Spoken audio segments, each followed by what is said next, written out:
welcome back to my channel.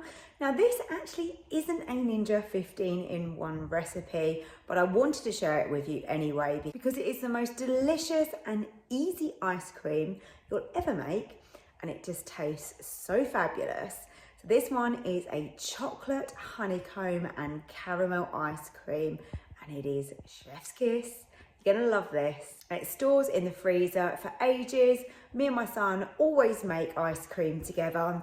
Done loads of different ones in the past, from crunchy to Oreo, but this one is a really nice treat. Let me show you how easy it is to make some homemade ice cream. To start off, I want a bowl and I want to melt some chocolate. You can do this in the microwave if you prefer, but I'm going to use a bain-marie, which is literally just some water in a saucepan that's going to simmer away, and this is going to sit on top and allow us to melt the chocolate.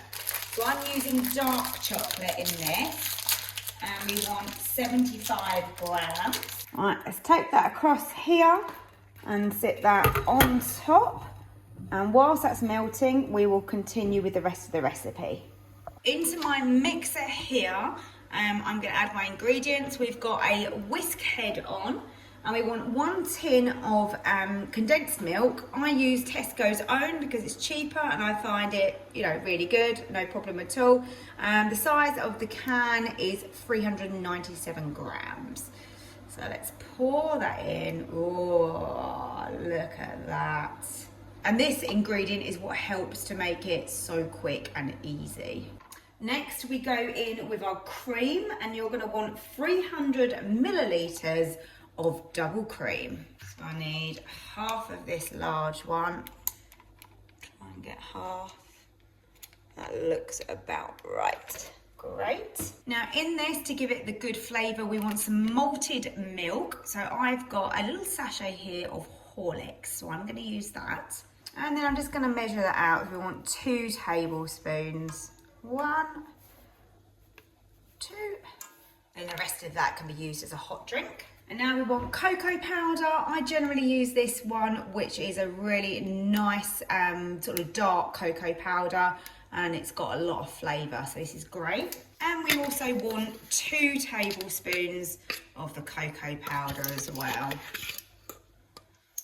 Now we can lower that down, and we want to whisk this with the electric beater until it's thickened and we've got stiff peaks. This will probably take sort of around 4 or 5 minutes. Sometimes it's a bit quicker, but just make sure you don't over whip it. Because I've used chocolate chips, woo, steaming up there. Because we've used chocolate chips, they do melt really quickly. So that looks perfect. We can turn the hob off now. Just careful how hot that is. Let's remove that bowl.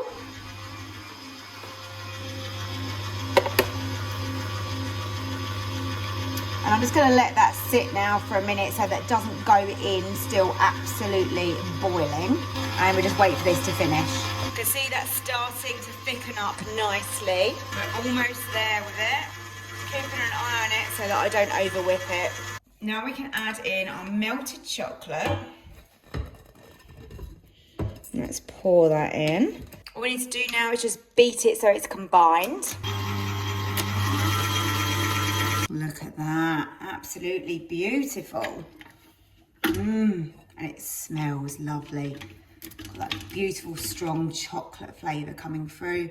You can see why I've used dark chocolate and the dark cocoa in this, because that's going to really give you a good chocolate flavour. I think if you go milk chocolate, it's not really going to be intense enough, but of course that's up to you. Now let's go with the rest of the ingredients.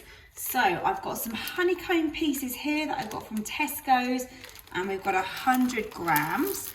You can buy the ones that are actually covered in chocolate, but I couldn't get them today, so I've gone with these ones. And I feel like I might as well just use up those extra chocolate chips that were left in that packet, considering that the honeycomb pieces haven't got any chocolate on them, and no waste. And also to this, we want 100 grams of caramel sauce. Oh, yes. And we're going to swirl this through. And of course, the rest of the caramel sauce you can use for serving later. All we need to do now is just fold all of this through so that we get a really nice ripple effect. I mean, this is better than any ice cream you can buy in the shops, come on. Now I'm transferring this just to a simple Tupperware container that's going to fit into my freezer. So just spoon and pour that in. Let me give you a close-up of that ice cream. Beautiful. Let's get that in the freezer. It's going to take a good few hours for this to set, so let's get the lid on. And I will show you later when this is nice and solid.